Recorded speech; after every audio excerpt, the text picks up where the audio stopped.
Hey, thanks for watching For Color Commentary. I'm Mark Allen, and I'm back with a bit of a sad occasion with the final installment of the Chris Claremont, John Byrne Iron Fist saga. It took place in 1977 in Marvel Team Up number 64. That great Dave Cockrum cover there with Steel Serpent going up against the Daughters of the Dragon and Spider-Man with Iron Fist lying helplessly on the floor there. Now that's somewhat representative of the situation. Iron Fist was not at his best, but as we see in the story, Iron Fist more than redeems himself. It opens with a very solemn, scene with Iron Fist seemingly on his deathbed as his chi has been drained, his life force has been drained by Davos, and Misty Knight stands vigil or sits vigil, by his side while Spider-Man and Colleen and the Doctor kind of talk about what's next. Okay, the Doctor can't understand why Iron Fist is drifting away because physically he should be fine, but she doesn't understand the workings, the mystical workings of the chi and the life force and all of that. One of the cool things about this book is that it finally cements the relationship between Danny Rand and Misty Knight in a scene where they both finally declare their love for one another. And that's something that fans, I think, by this point had been waiting for. And she finally utters the words to Danny that she loves him. Danny does the same. And so they are officially together, okay?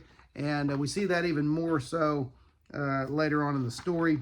But this is a great, if the, all good things must come to an end, and this was a good end as far as the Claremont Byrne run. Tells the story of Davos. I think this is the first time Davos' origin story is told, okay, and talks about his upbringing in Kunlun and how he faced Wendell Rand, Danny's father, and how he lost the Iron Fist, but he rebelled. Okay, was too proud to accept his defeat, and he rebelled against the leadership of Kunlun and sought out the dragon himself, and of course paid for his stupidity, foolishness, with a scar, but he also had the brand of the dragon on his chest. All right. So I always thought that Davos was really kind of a cool character, and I'm glad that he was later resurrected. Well, again, spoilers ahead of it, obviously, but I was glad that that Marvel brought him back. Of course, nobody short of Uncle Ben really dies in Marvel. I guess Captain Marvel. I guess the original Captain Marvel. Marvel. I love the art, of course. It's John Byrne, inked in this case by Dave Hunt, and it's just gorgeous art. Classic, what I would call classic John Byrne art.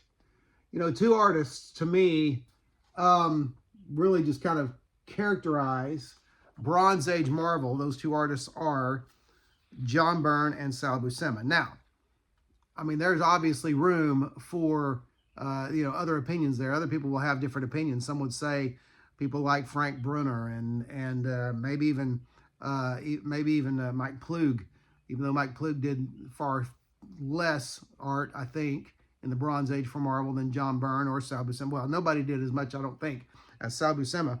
But anyway, so I love John Byrne's art in this era of his art. And so there's, of course, the Daughters of the Dragon and Spider-Man, team up against Davos and trying to come up with a plan to restore Danny's chi. And really, there's only going to be one way that happens. You know this, and that is for Iron Fist to show up himself and take it back. And that's what happens in this epic battle sequence.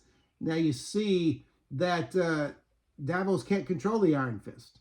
The glowing of the Iron Fist gets more and more pronounced, and it turns out that it's feeding on him, and which is that's unfortunate for Davos, but not so unfortunate for Danny. as finally as the battle draws to an end, and it's obvious to see that Davos is waning. He's going to be destroyed, eaten, if you will, by consumed by the Iron Fist. Dany takes the opportunity to grab him up, and we have another shikow. Shikow! All right. And there's Dany standing in the aftermath with the Iron Fist. So, great stuff. Just really good. And here's the, of course, the finish. Well, the scene that really cements Dany and Misty's relationship there. There you go. Nothing else need be said. For those two at that moment, no one else exists, which is as it should be. Now, Davos later was, years later, decades later, was brought back, restored, and I was glad for that. In the 90s, in the Marvel fanfare, I think it was. No, it wasn't Marvel fanfare. It was an Iron Fist 2-issue miniseries. I have it. Maybe we'll look at it. Anyway, great story. Great wrap up to the Claremont Byrne Iron Fist saga. Good stuff. This is some of that stuff that will always be in my collection in one form or another. The only way I would let go of I would do a straight swap with somebody. Every issue of my Iron Fist series, except issue number 14, for a nice omnibus.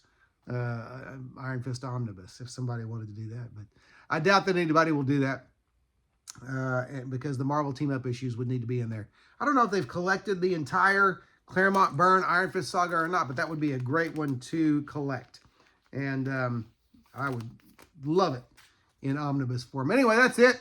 Hey, listen, if you haven't, don't forget to like, comment, and subscribe to 4Color Commentary. And always appreciate that, but especially comment. The comments are most important to me because I like to hear what people think. And so I like the interaction. But anyway, that's it for now. Thanks for watching 4Color Commentary, and I will see you next video.